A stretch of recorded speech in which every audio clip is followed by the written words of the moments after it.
Hello बच्चों, कैसे हैं आप सब लोग।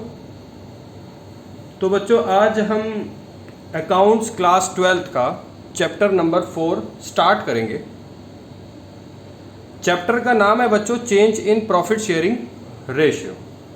ठीक है बच्चों, अगर मैं इस पूरे चैप्टर की बात करूं तो कहीं ना कहीं हम इस पूरे चैप्टर को कर चुके हैं, कंप्लीट हो चुका है हमारा ये चैप्टर।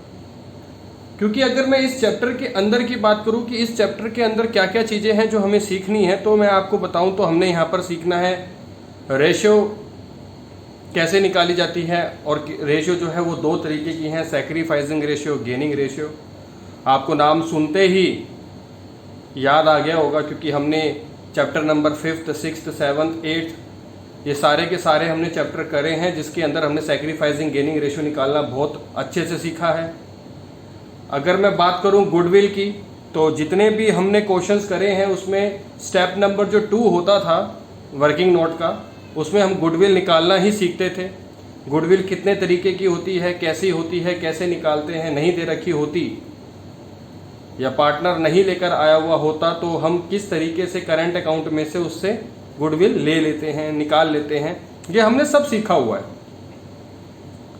तो इस चैप्टर के अंदर हमें कुछ भी ज़्यादा करने की ज़रूरत नहीं है क्योंकि हम इस चैप्टर को पूरे कंप्लीटली कर चुके हैं। हालांकि हमें चैप्टर नंबर 4 पहले करना चाहिए था, बाद में चैप्टर 5, 6, 7, 8 करना चाहिए था।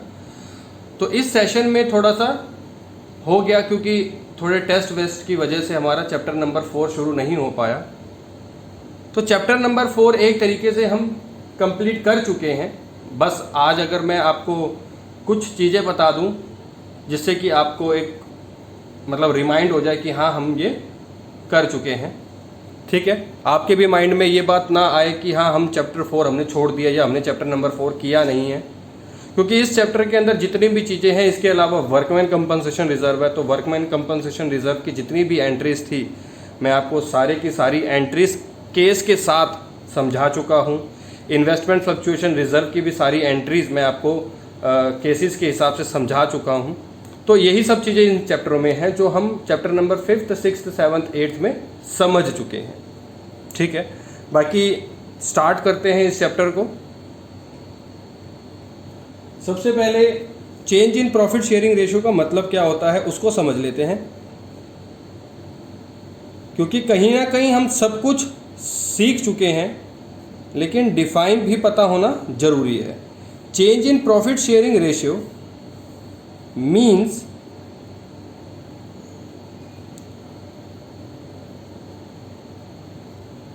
reconstitution of partnership firm। ठीक है, reconstitution of partnership firm मतलब कि जैसे कि आपका घर कभी मतलब दोबारा से रिकंस्ट्रक्शन करते हैं ना घर की, हम जब कुछ टूट टाट हो जाती है, टूट फूट हो जाती है तो हम रिकंस्ट्रक्शन करते हैं ना। उसी तरीके से जब कोई न्यू पार्टनर आता है तो पार्टनर्स की जो प्रॉफिट शेयरिंग रेशियो होती है वो चेंज हो जाती है, या कोई जाता है तो प्रॉफिट शेयरिंग रेशियो चेंज हो जाती है। अभी कोई पार्टनर आता है तो जो ओल्ड पार्टनर्स होते हैं उसमें से कुछ पार्टनर सैक्रिफाइस करते हैं, कुछ गेन करते हैं, या सारे के सारे मतलब कि ओल्ड पार्टनर होते हैं सारे के सारे सैक्रिफाइस करते हैं, सारे के सारे गेन नहीं करते हैं। जब कोई पार्टनर एडमिट होता है पार्टनरशिप फर्म में तो सारे के सारे पार्टनर्स या तो सैक्रिफाइस करेंगे या कुछ सैक्रिफाइस करेंगे, कुछ गेन करेंगे। ठीक है, सारे के सारे गेन नहीं कर सकते एडमिशन ऑफ अ पार्टनर में। उसी तरीके से जब हम डिसोल्यूशन ऑफ फर्म करते हैं, so death of the firm करते हैं, मतलब कि जब डेथ ऑफ अ पार्टनरशिप होती है या रिटायरमेंट ऑफ पार्टनरशिप होती है, तो रिटायरमेंट ऑफ पार्टनरशिप और डेथ ऑफ अ पार्टनरशिप में हम गेनिंग रेशियो देखते हैं और कुछ ही क्वेश्चंस होते हैं जिसमें सैक्रिफाइस निकलता है, यानी कि उस केस में ज़्यादातर गेनिंग रेशियो निकलता है या कुछ सैक्रिफाइस निकलता है। सारे सैक्रिफाइस निकल ही नहीं सकते, बल्कि 99% जो है वो गेनिंग रेशियो ही निकलता है, रिटायरमेंट और आपका death of a partnership firm में। ठीक है, तो change in profit sharing ratio का सिंपल सा एक मैं बात करूं डिफाइन है कि रिकंस्टिट्यूशन ऑफ पार्टनरशिप फर्म, यानी कि हम एक न्यू पार्टनरशिप की न्यू रेशियो निकालते हैं। अब इसमें दो केस होते हैं, एक होता है सैक्रिफाइस और एक होता है गेनिंग। ये आपको पता ही है, लेकिन इसको हम थोड़ा सा डिफाइन से देख लेते हैं। The partner whose share of profit decrease due to change in profit sharing ratio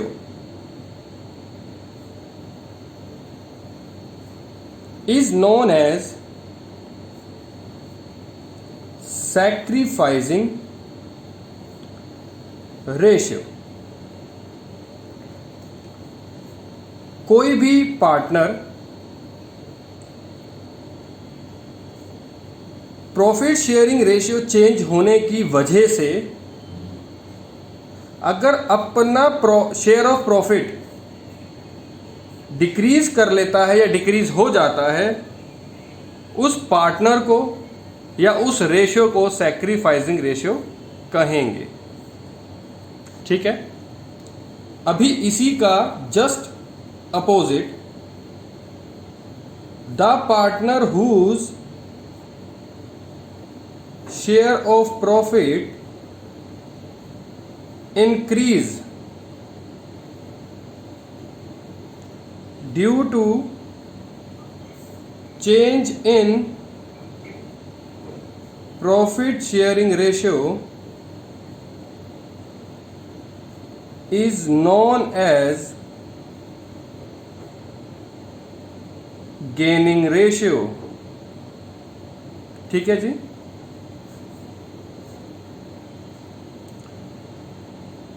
कोई भी partner change profit sharing ratio change होने की वजह से अगर उस पार्टनर का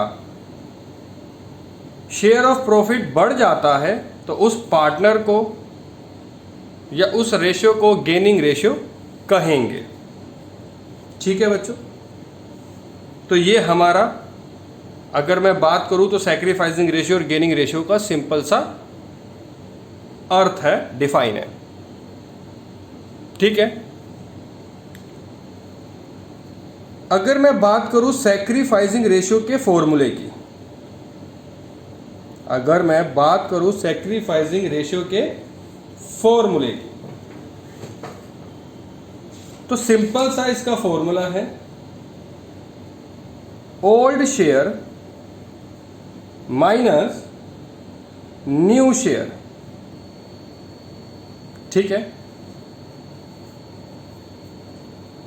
old ratio minus new ratio अगर मैं माइनस करता हूं और मेरा आंसर अगर प्लस में आया, मेरा आंसर अगर प्लस में आया तो सैक्रिफाइस और माइनस में आया तो गेन। ऐसे ही हमने सीखा है ना। लेकिन अगर मैं फॉर्मूले के पॉइंट ऑफ व्यू से बात करूं, अगर मैं फॉर्मूले के पॉइंट ऑफ व्यू से बात करूं तो जैसे सैक्रिफाइसिंग रेशियो का old share minus new share होता है, उसी तरीके से गेनिंग रेशियो का जस्ट उल्टा होता है new share minus old share.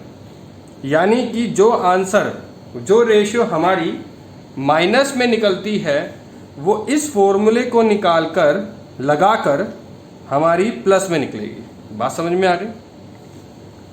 ठीक है बच्चों, तो फॉर्मूला ये होता है। हालांकि हमने गेनिंग रेशियो को निकालना इस फॉर्मूले से नहीं सीखा, हम हर केस में old share minus new share ही करते थे। तो old share minus new share करने से हमारा जो आंसर प्लस में आता था वो सैक्रिफाइसिंग रेशियो मान लिया करते थे, और जो माइनस में आता था उसको हम गेनिंग रेशियो मान लिया करते थे। ऐसा ही करते थे, बट ये फॉर्मूला है। ठीक है, बट आपको क्वेश्चन में वैसा ही करना है जैसे मैंने आपको पहले सिखा रखा है। अगर फॉर्मूले की बात करें तो फॉर्मूला ये है। बात समझ में आ गई? ठीक है, चलो आगे बढ़ते हैं।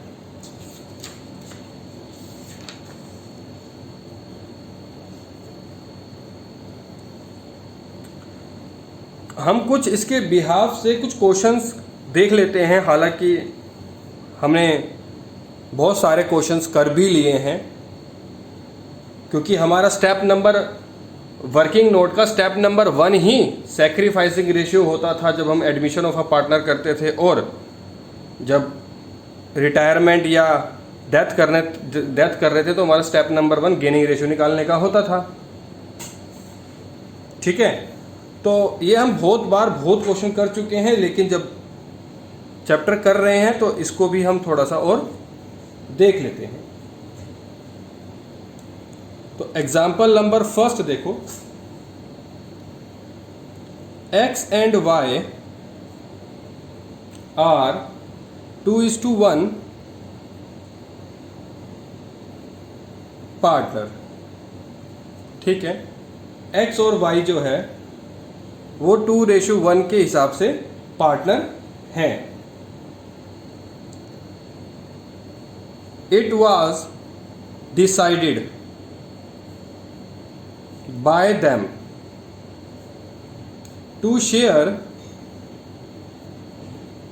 profits equally WEF मतलब with effect from 1st April 2019 calculate the sacrificing and gaining ratio। ठीक है, ये हमारा एक क्वेश्चन है सिंपल सा। जो ओल्ड रेशियो है बच्चों वो क्या है? 2:1। और अगर मैं बात करूं न्यू शेयर की तो वो क्या है बच्चों?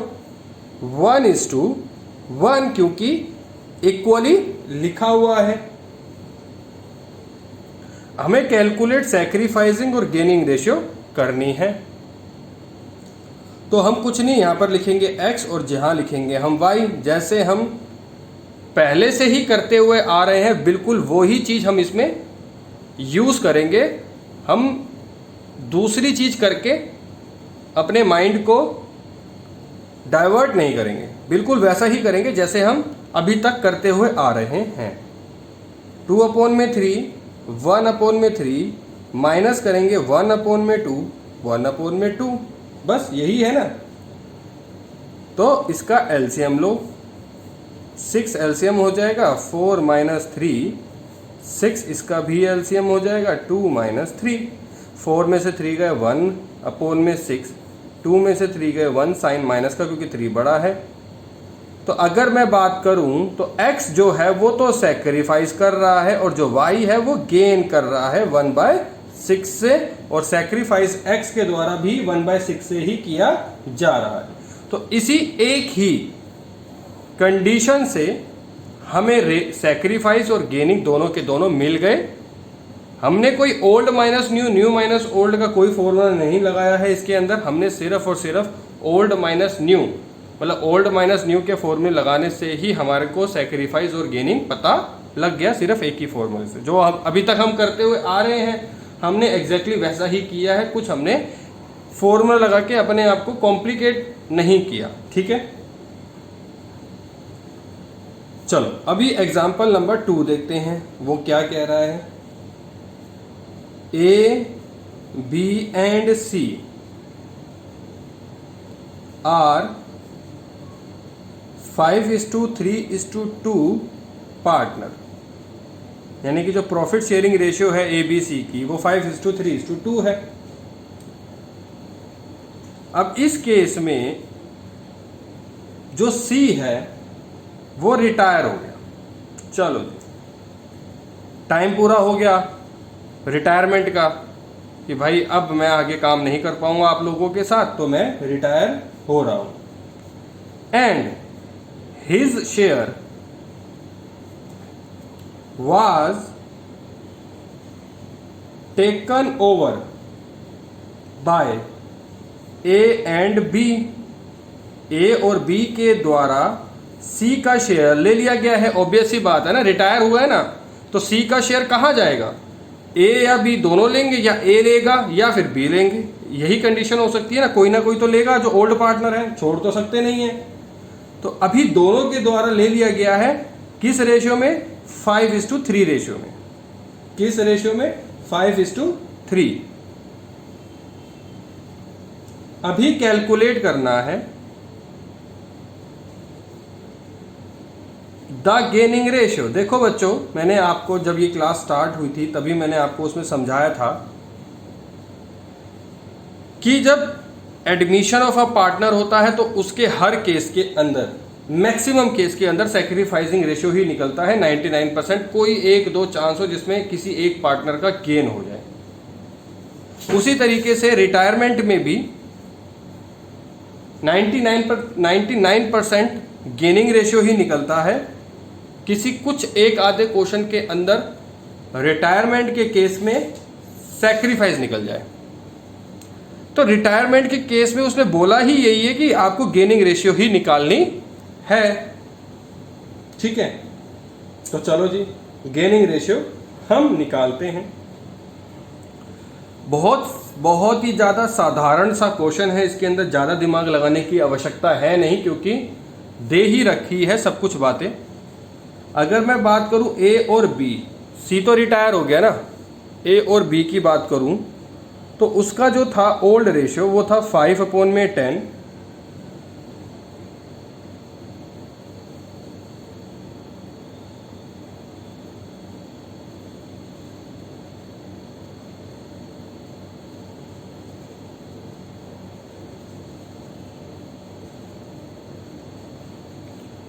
फाइव अपॉन में 8 लेंगे और 3/8, क्योंकि ये तो रिटायर हो गया, ये तो हट गया ना, तो 5/8 और 3/8। ठीक है जी।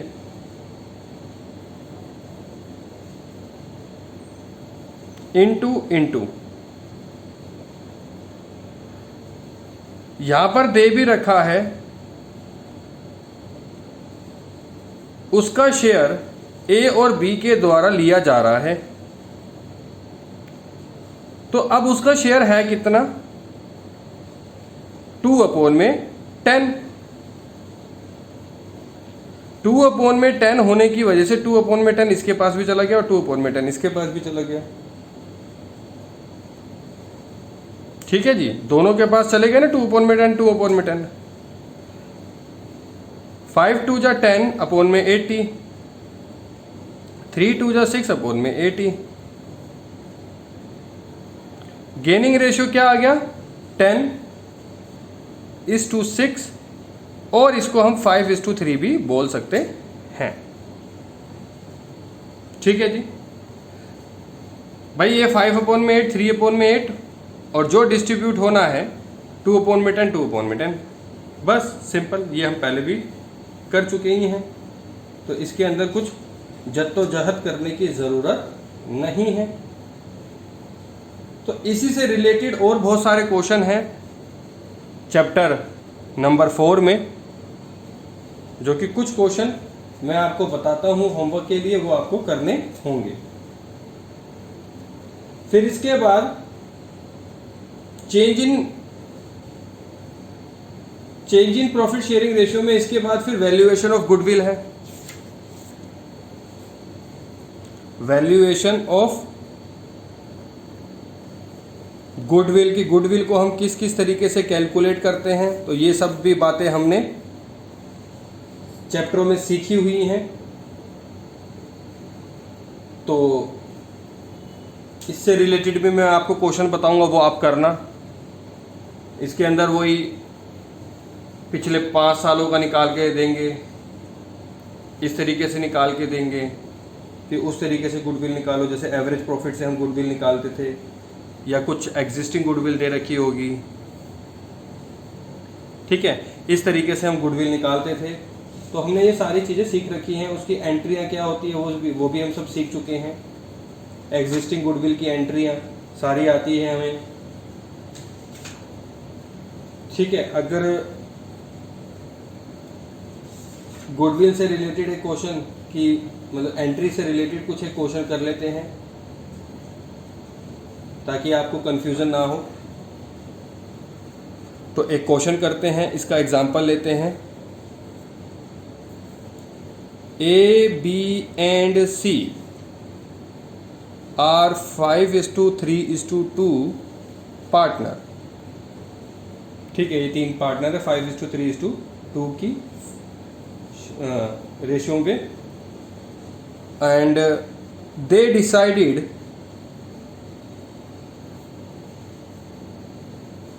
टू शेयर प्रॉफिट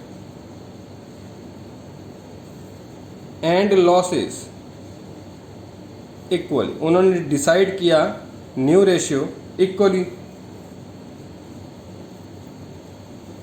जो WEF with effect from 1 April 2019 से होगा।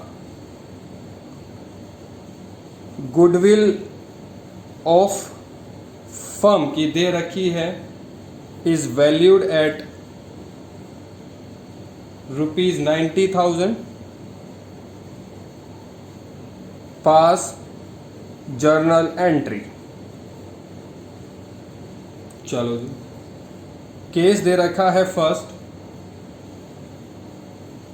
When goodwill does not appear in the book. चलो जी, बुक में अपीयर ना हो तो क्या एंट्री होगी?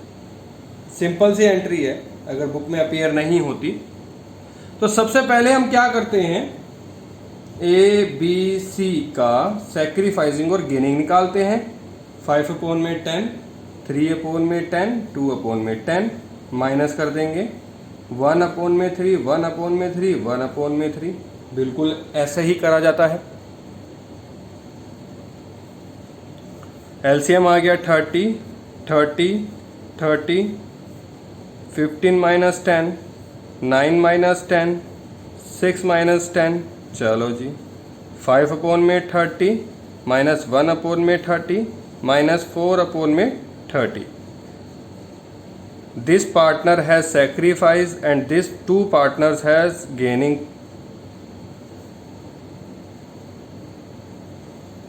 ठीक है, ये दोनों पार्टनर ये वाला सैक्रिफाइस कर रहा है and this partner is gaining, ये गेन कर रहा है। ठीक है जी, चलो जी, अभी क्या है, बुक में अपीयर नहीं है। जब बुक में अपीयर नहीं होती है तो क्या एंट्री करते हैं बच्चों, जल्दी से बताओ।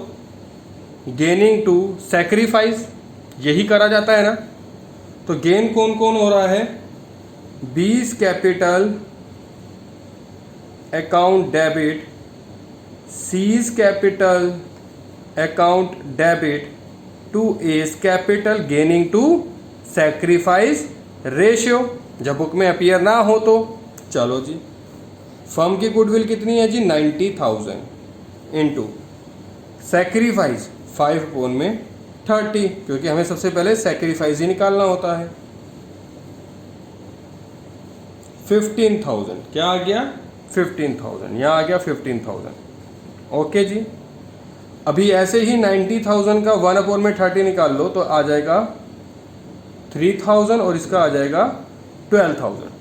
तो ये था हमारा केस नंबर 1 के पॉइंट ऑफ व्यू से जर्नल एंट्री। ठीक है बच्चों, तो ये करी रखी है, बस जस्ट रिमाइंड के लिए मैं ये क्वेश्चन करवा रहा हूँ। हालांकि ये सब आपको अच्छे से अब आता ही है और पता भी है। Case number 2, when goodwill appear in the book at ₹60,000 and they agree on the following. पहला, existing goodwill is written off। जो existing goodwill है, अभी existing goodwill इस केस में कौन सी हुई, 60,000 की, जो कि बुक में अपीयर है। तो जो भी बुक में अपीयर होती है उसकी सिंपल एंट्री होती है क्या, ओल्ड रेशियो टू गुडविल, तो A's capital, B's capital, C's capital to goodwill, यही होती है ना। तो 60,000 को ओल्ड रेशियो में ओल्ड पार्टनर्स में बांट देते हैं। ये तो सबको अच्छे से अब पता ही है और याद भी हो गया होगा। तो 60,000 को हम डिस्ट्रीब्यूट कर देंगे 5:3:2 की रेशियो में। 30,000, 18,000, देन लास्ट वन इज 12,000। तो ये थी existing goodwill is right of की। ठीक है जी।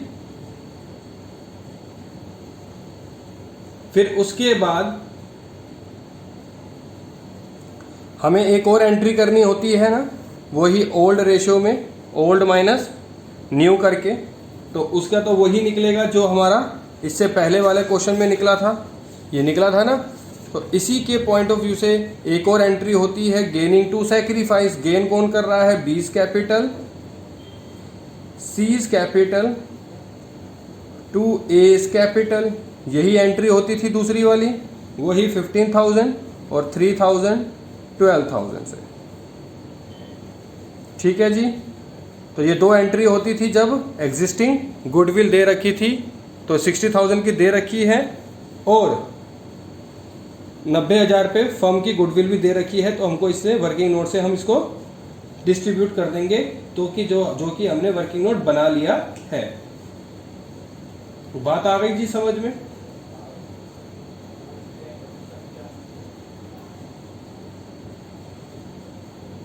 तो ये थी हमारी गुडविल के पॉइंट ऑफ व्यू से दो केसेस। हालांकि हमने सारे केसेस कर रखे हैं। अब इसके बाद बच्चों वर्कमैन कंपनसेशन रिजर्व शुरू हो जाता है। वर्कमैन कंपनसेशन रिजर्व की नॉर्मल एंट्री होती थी workman compensation reserve to partners capital. ठीक है बच्चों, यही एंट्री होती थी जो कि ओल्ड रेशियो में डिस्ट्रीब्यूट हो जाती है। उसमें भी कुछ केसेस होते हैं, या तो वर्कमैन कंपनसेशन जो क्लेम किया जाता है या तो इक्वल किया जाता है या कम किया जाता है या फिर ज़्यादा किया जाता है। तो ये हम सारे के सारे केसेस के हिसाब से जर्नल एंट्री समझ चुके हैं। वर्कमैन कंपनसेशन रिजर्व जो क्लेम किया जाता है या तो उतना ही कर लिया जाता है जितना बैलेंस शीट के अंदर होता है, या उससे कम किया जाता है। तो अगर कम किया जाए तो जो बचेगा वो किस में डिस्ट्रीब्यूट हो जाता है? ओल्ड रेशियो में, ओल्ड पार्टनर में। ठीक है जी। और ज़्यादा कर लेते हैं तो रिवैल्यूएशन में डेबिट कर देते हैं। ठीक है बच्चों। तो इसके पॉइंट ऑफ व्यू से भी मैं आपको कुछ क्वेश्चंस दूंगा, आपको करने होंगे। उसी तरीके से इन्वेस्टमेंट फ्लक्चुएशन रिजर्व है। इन्वेस्टमेंट फ्लक्चुएशन रिजर्व में भी यही केसेस हैं, less than k, equal to k और मोर देन के। बिल्कुल as similar to workman compensation reserve के पॉइंट ऑफ व्यू से बिल्कुल सेम है। तो ये सब चीजें हम पहले भी कर चुके हैं। उसके बाद इसके अंदर बात बताई गई है रिवैल्यूएशन की। रिवैल्यूएशन अकाउंट कैसे बनते हैं ये हम सीख चुके हैं। रीअसेसमेंट ऑफ लायबिलिटी क्या होती है ये भी हम समझ चुके हैं। तो मैं उन पॉइंट्स की बस बात कर रहा हूं जो हम ये पहले कर चुके हैं और जो इन सब चैप्टरों में हैं। ठीक है बच्चों। तो कुल मिला के अगर मैं आपसे बात करूं तो इसके अंदर ऐसा कोई न्यू टॉपिक नहीं है चैप्टर नंबर 4 में जो हमने करा हुआ ना हो। ठीक है।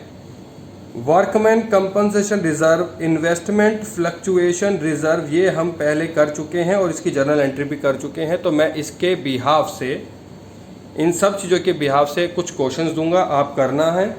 और अगर फिर भी कोई डाउट आए किसी भी तरीके का तो आपको मैं श्योरली बताऊंगा। अब अगर मैं आपसे बात करूं तो हमारी जो बुक फर्स्ट है वो पूरी तरीके से कंप्लीट हो चुकी है। ठीक है। बाकी जो प्रॉब्लम्स क्लास होंगी वो तो बात की बातें हैं, निकलेंगी तो मैं आपको बताऊंगा, समझाऊंगा, कराऊंगा। लेकिन मेरे पॉइंट ऑफ व्यू से, मेरे समझाने के पॉइंट ऑफ व्यू से मेरी फर्स्ट बुक पूरी ख़त्म हो चुकी है। ठीक है, बाकी अब नेक्स्ट बुक स्टार्ट करेंगे आपके साथ नेक्स्ट क्लास से। ठीक है बच्चों, बाकी नेक्स्ट क्लास में मिलते हैं।